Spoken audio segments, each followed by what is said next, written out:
Shalom,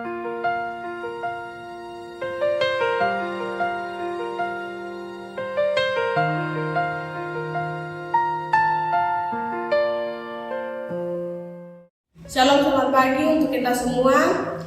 Sebelum saya membagikan renungan pagi di saat ini, saya mengundang kita untuk berdoa.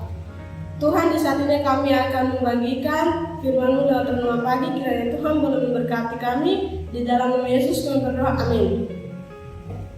Renungan pagi Jumat 7 November 2025 yang berjudul Pertanyaan.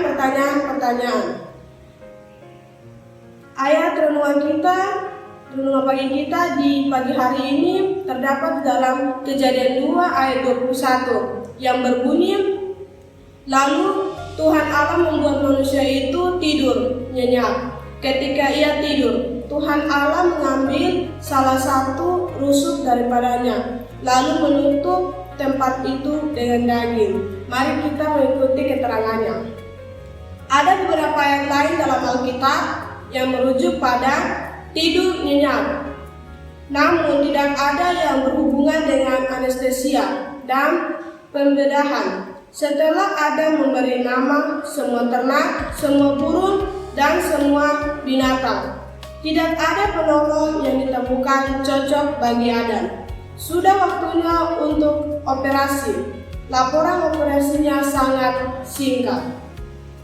Diagnosis sebelum operasi, tidak ada istri. Luka sembuh. Diagnosis pasca operasi, istri. Darah yang diberikan tidak ada. Anestesia total. Kondisi pasien sehat. Spesimen yang dikeluarkan tulang rusuk. Obat sakit tidak ada. Kita tidak perlu bertanya-tanya mengapa operasi tersebut dilakukan. Tuhan melihat kebutuhan dan Adam menjelaskannya di dalam Kejadian 2 ayat 23 dan 24. 23, inilah tulangku dari tulangku dan daging dari dagingku. Ia akan dinamai perempuan sebab ia diambil dari laki-laki.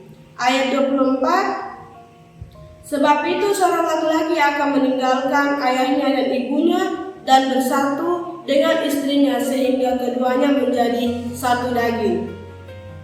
Adalah apa yang membuat saya penasaran? Pertama, bagaimana Tuhan membius Adam? Apakah Adam menghirup gas khusus?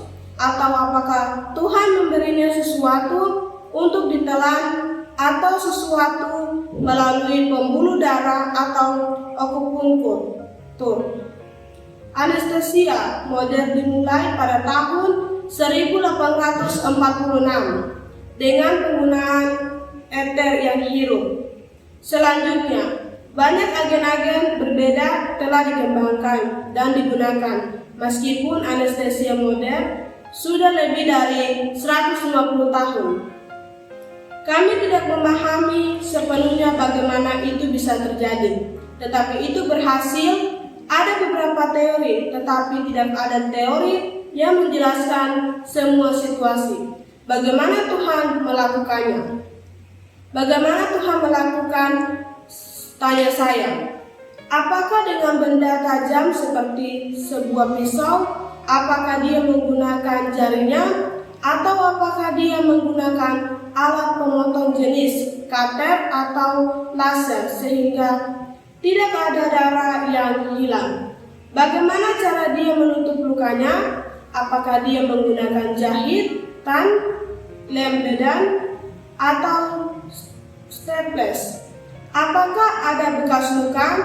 Konsep dan teknik kami tidak cukup memadai untuk menjelaskan apa yang terjadi. Namun Tuhan memberikan anestesia pertama dan melakukan operasi toreks. Yang pertama, hasilnya membuktikan sendiri. Saat saya sampai di surga, keterampilan saya dalam memberikan anestesia tidak akan diperlukan, tetapi saya memiliki banyak pertanyaan yang ingin saya tanyakan. Sebenarnya, saya ingin Tuhan menunjukkan kepada saya bagaimana Dia melakukannya. Tuhan tidak meminta kita memahaminya, hanya meminta kita mempercayainya. Maukah Anda mempercayakan hidup Anda padanya? Baik, renungan pagi kita, saya buat dalam Yesus. Untuk menutup renungan kita, saya mengundang kita untuk berdoa. Tuhan, terima kasih kami sudah mendengarkan renungan-Mu yang indah. Kiranya itu boleh menjadi berkat bagi kita semua. Ini doa kami di dalam Yesus, kami berdoa. Amin.